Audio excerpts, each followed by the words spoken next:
Jake, you want to sit in some?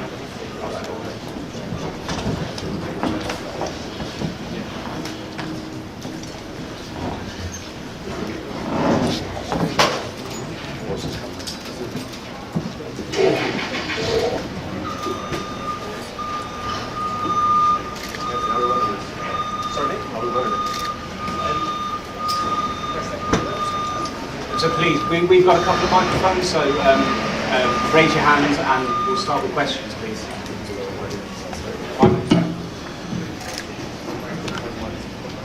You can start, Michael. Okay. Yeah, Amanda, result aside, was everything you saw tonight, like, what was that like, considering the entirety of the build-up for this, for you for, I mean, what, a decade, more or less? No, it was truly amazing to have, you know, all my Puerto Rican people flying out from Puerto Rico coming to support me. I felt like if I was Tito Trinidad, Miguel Coro, this is their home. And have all the Irish people out there, you know, even if they were booing me, it was just a great turnaround. It was just an amazing feeling, and you had two women main eventing a sold-out MSG. Who would have thought that? You know, you had two great champions going out there and giving it their all, and the crowd was truly amazing. Was it, when you walked out, it looked like you kind of took it, everything. Did that moment almost overwhelm you for a second? Like, what's going through your head in that specific moment? Did you never experience it? No, I was lucky my last two fights being the co-main event with Jake Paul, and I was able to experience that. But this time it was me, and I was told to enjoy every minute of it, and that's what I did. I just took it all in.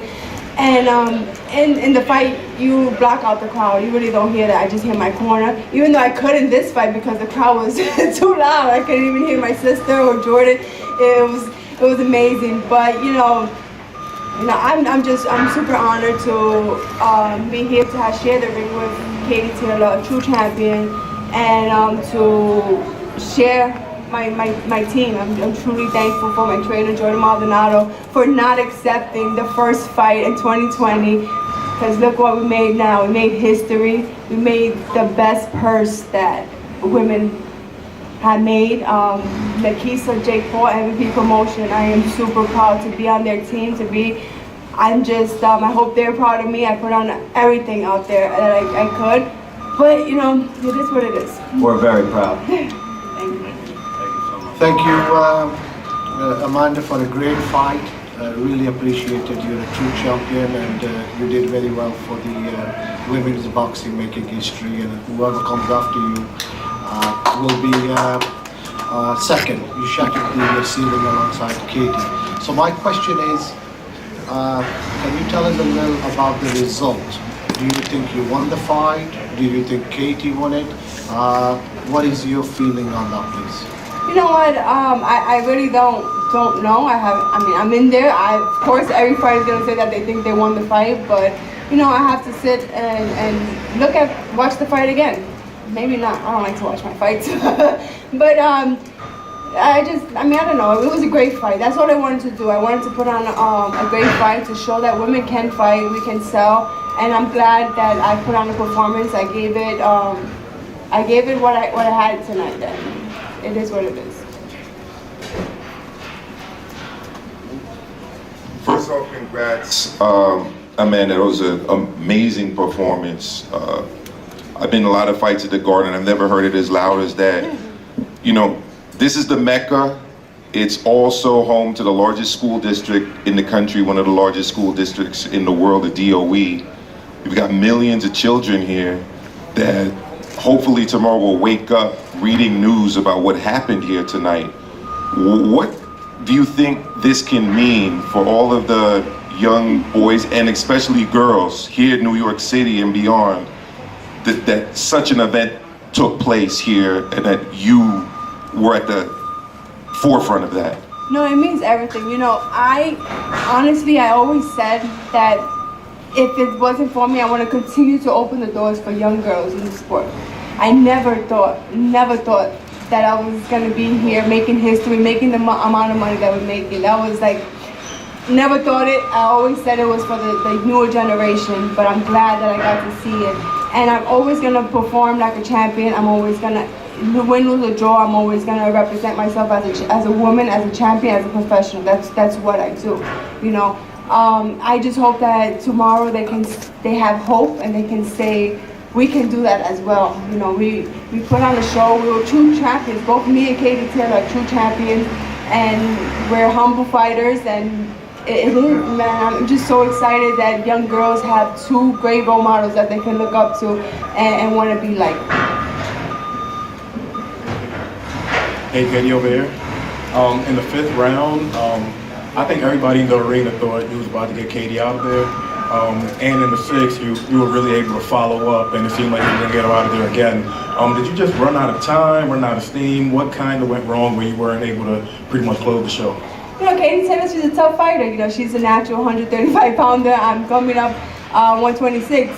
From 126 to once again, I went up 2 divisions to Katie Taylor. So she, you know, she's a strong fighter. She's a tough, she's a warrior. She's Irish, and I mean, she was able to go the rest, yeah, withstand the power and come back. I mean,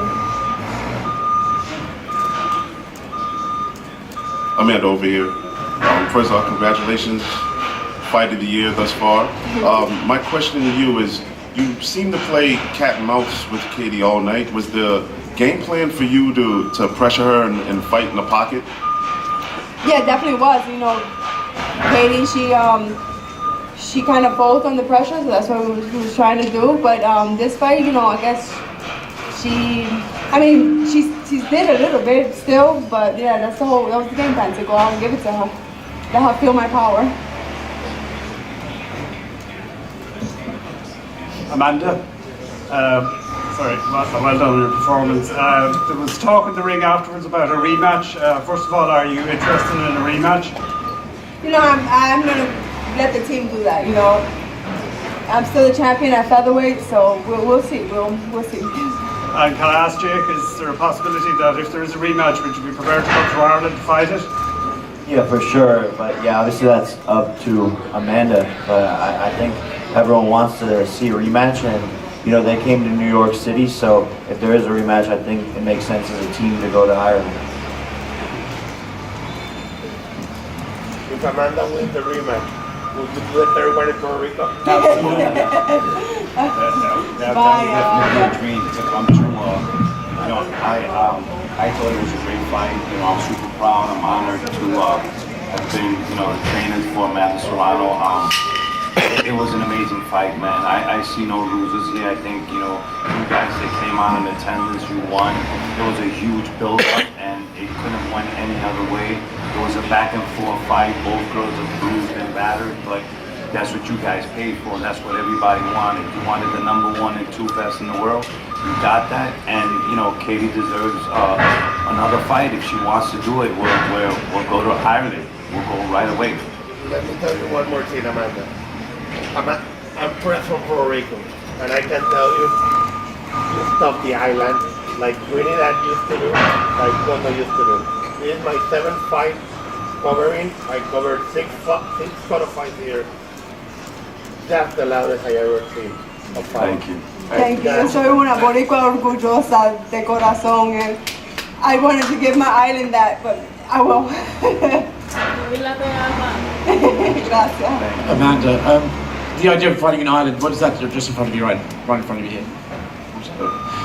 What's the idea of fighting in Ireland do for you? You know, you said that you actually appreciate the Irish fans coming out and being so passionate. What does the idea of fighting in a stadium full of them sound like to you? Well, I think I would have to be a little more mentally prepared for that one. That would be something cool. But you know, they saw the first fight, so they know I'm not just I'm not an easy fight. I'm not easy work. So they know, and they see what happened tonight, and they know it's not gonna be a walk in the park again. Part of the conversation for this fight was the idea of 3-minute rounds. I think tonight, you know, we would love to see you in there as long as we could. Would you like to maybe change it up for the rematch, or do you think it's better to have the fight the same parameters as it was tonight? You know what? It's up to the team. I mean, I'm up for everything. We train 3 minutes, 12, 18. I was sparring 18 rounds, so it's up to the team. If the money is great again, then we'll do it. Maybe Jake can answer that. Yeah, I was sitting next to Eddie during the fight. We were both scoring the fight together as the rounds went on. We both were sitting there saying, hey, this needs to be 3-minute rounds next time. And actually for you, Jake, I mean, I think it got a little bit changed, but there was a bet with Eddie, right? So what is the status of that bet? He backed out of the bet yesterday. He came out with it publicly today. Yeah, and he said that illegally he couldn't do it for some reason. So now I think we're going to try to figure some bet out to help charity, but we're going to figure that out behind the scenes. And obviously I lost the bet, but we'll follow through. No, don't even. You're literally amazing, Amanda Serrano. You inspire me. I admire you, and regardless, you put up a hell of a fight. You know, obviously, we didn't get the result we wanted, but we're standing behind you. Most valuable promotions, always. We're family, and we're gonna go get the next one in Ireland. Double or nothing for that one with Eddie? Yeah, why not? And last thing from me, I saw you had a bit of back and forth with Conor McGregor online. Just your thoughts about that and the fact he's paying attention to tonight's fight. You know, it is what it is. I mean, of course, Conor's watching, you know, to support Katie.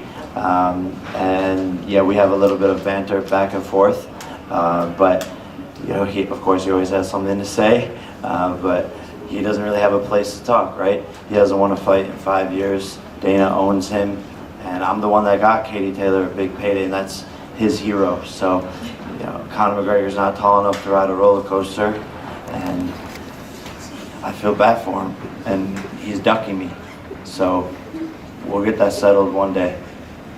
Jake, over here, just to your right. Can I get your initial thoughts on the fight? I mean, you tweeted it out, but now that you've had some time to think about it, what were your thoughts on the fight? I don't even want to talk about my opinion. Obviously, I think it was at least a draw. But what I'll say publicly is Eddie and I were sitting there at the end of the fight like, oh, that's probably a draw. And then I'm in the ring before the decision gets announced, and Katie's manager / trainer that was in the corner comes up to me and goes, that's a draw. That's a draw. So even Katie's team was like, yeah, that's a draw. And then obviously the judges have it the way they scored it. I come back to the locker room, I'm chilling in the back locker room. The girl who sang the Irish national anthem comes up to me, is like, hey, can I have a picture? Amanda won that fight, by the way, we all know it. And she sang the national anthem for Ireland. So screw my opinion, those are 3 stories right there that everyone says it's a draw or that Amanda won the fight. All true, no doubt.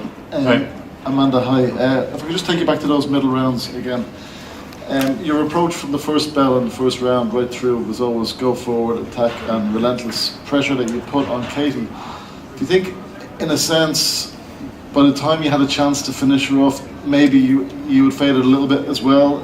So would it be a case where if you had a rematch with Katie, you may have to rethink your tactics slightly just to maybe conserve more energy to take advantage of the power when you do land? No, actually, you know, I train her, so you know that's a question well fitted for me. Katie's a tough fighter. You know, we've seen Katie in the trenches. We saw Katie in the trenches with Delphine Pursoon. You know, when you're tough, you're tough. You know what I'm saying? When you can endure, when you're coming in here, you have Ireland, you have a whole country behind you. You know, that's what both girls did. They performed. You know what I'm saying? I mean, you know, the idea of boxing as a trainer, it's not always to train your fighter harder, but smarter. You know what I'm saying? Both girls were in great condition. Both girls in the 10th round, they were going toe to toe. It looked like it was the first round, right or wrong, you know? So, you know, it's a thing where if you do too much, you know, you're like, well, you should have done enough. And if you don't do enough, then it's like, hey, you didn't do enough, you know what I'm saying? But the truth is, like I said, you had 2 warriors there. You had 2 one number 1 and number 2 in there. And it didn't matter, you know, what they did, what strategy, you know, the outcome was going to be 2 warriors giving it all they had. I'm super proud of my fighter. She did everything she was supposed to. She sparred. She's a smaller woman, you know what I'm saying? We weighed 133 pounds yesterday. Today we walked in there the same exact weight, which is the same thing that happened in our previous fight. we fought Miriam Gutierrez. We weighed 134 the day of the fight. She weighed 160. So at the end of the day, you know, you could only do it with what you have, and you know, I don't think that was the case. I was just thinking cases that, you know, Amanda hit her really hard, and Katie Taylor's a really, really tough woman, and she was able to and do and withstand.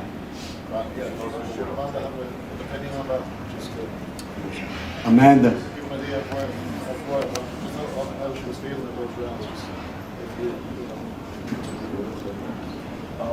I mean, she was feeling great. You know, every time, you know, I have a dialogue with my fighter, we sit together and we talk, and, you know, Amanda felt great.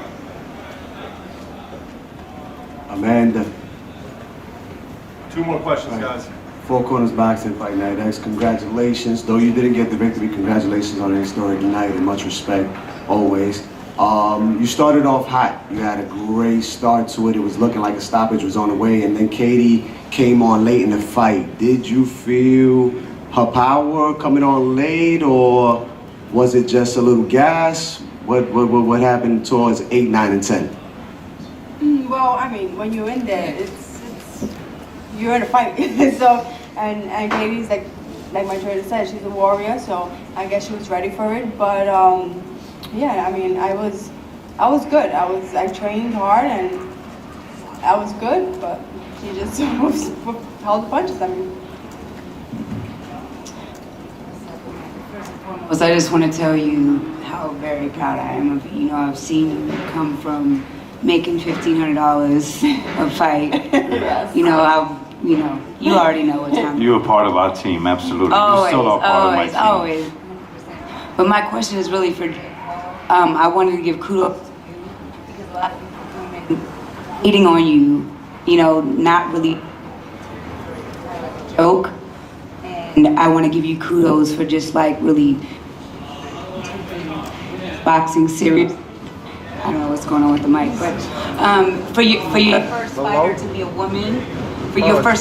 woman, I'm giving you kudos for that. But my question to you is really like, is this something that you want to continue doing? Do you see yourself signing other women and promoting more fights going forward with other fighters, or is this like just like a one-off for you?